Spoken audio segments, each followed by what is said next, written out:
నమస్తే ఫ్రెండ్స్, నేను మీ అడ్వకేట్ రమేష్ ముదిరాజ్. పుష్ప 2 అల్లు అర్జున్ నటించినటువంటి పుష్ప 2 సినిమా గురించి ఇప్పుడు ప్రస్తుతం దేశం మొత్తం కూడా మాట్లాడుకుంటున్నారు.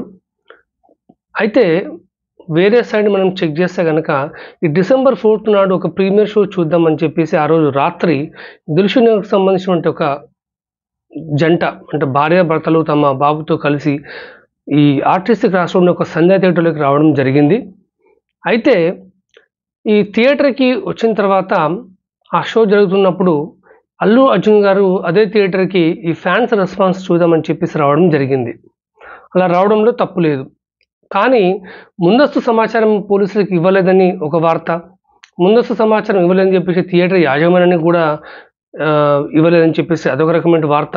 సో ఏది ఏమైనప్పటికీ అటు అల్లు అర్జున్ సిబ్బంది, థియేటర్ యొక్క ఈ కార్యకలాపాలు ఎవరైతే నిర్వర్తిస్తారో సో వాళ్ళ ఆ సిబ్బంది, అలాగే ఈ ముందస్తు సమాచారం ఇవ్వలేదని చెప్పేసి అల్లు అర్జున్ కూడా నిర్లక్ష్యంగా ప్రవర్తించారని చెప్పేసి ఈ ముగ్గురు పైన కలిపి కేసు నమోదైతే చేయడం జరిగింది. మనకు వస్తున్న వార్తల ప్రకారం, వార్తా కథనాల ప్రకారం పెట్టినటువంటి కేసులు చూసుకుంటే ఒకటి బిఎన్ఎస్ సెక్షన్ 105, అలాగే section 118 subsection 1 red with section 3(5).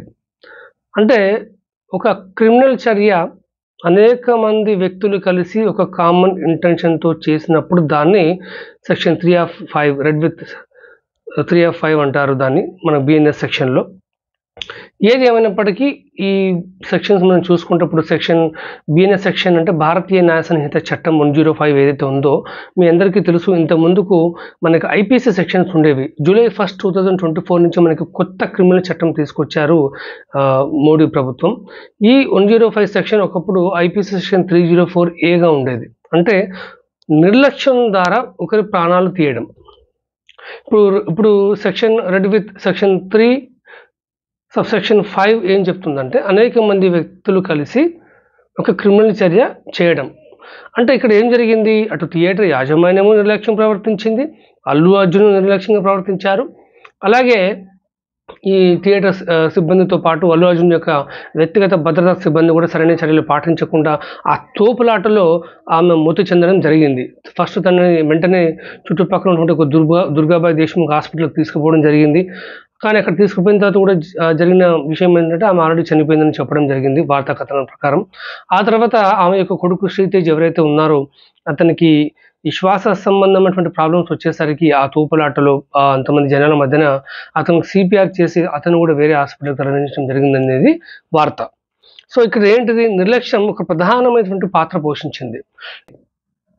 ఏది ఏమైనప్పటికీ మన అభిమానులు కూడా ఒకటి ఆలోచించాలి. మీకు మీ కుటుంబం కంటే, మీకు మీ ఫ్యామిలీ మెంబర్ కంటే అల్లు అర్జున్ పెద్ద తోపేం కాదు, అల్లు అర్జున్ పెద్ద మీకేం ఆత్మబంధువు కాదు. అర్థమైందా? Allu Arjun is nothing in front of your family member. Remember, మనకు మన ఫ్యామిలీ ఇంపార్టెంట్. మనకి ఏమైనా జరిగితే మన ఫ్యామిలీ మెంబర్స్ బాధపడినట్టుగా అల్లు అర్జున్ బాధపడు. కనీసం మీ కన్సర్న్స్, మీ ఇష్యూస్, మీ ప్రాబ్లమ్స్ అక్కడ కూడా పోవు. ఓకే, ఆనందం కోసం, ఒక రిలాక్స్ కోసం మూవీకి వస్తున్నాం అనుకుంటే వెళ్ళండి, ఒక 2 రోజులు ఆగి వెళ్ళండి, 5 days ఆగి వెళ్ళండి.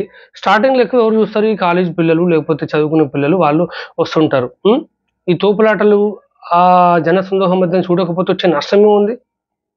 పోనీ మీరు పోయినా ఓకే, పెద్దవాళ్ళు చిన్నపిల్లల్ని తీసుకుపోవడం ఏంటి, అది వీళ్ళ నిర్లక్ష్యం కూడా ఉంది చెప్పాలంటే. ఇంత ముందుకు చాలా సినిమాలు, చాలా హీరోలు ఆ థియేటర్లు చూశారు. ఇప్పుడు ఇష్యూ జరిగింది కాబట్టి, ఒకరు చనిపోయారు కాబట్టి దీన్ని మనం ఫోకస్ చేస్తున్నాం. కానీ బాధ్యత మన వైపు నుంచి కూడా ఉండాలి.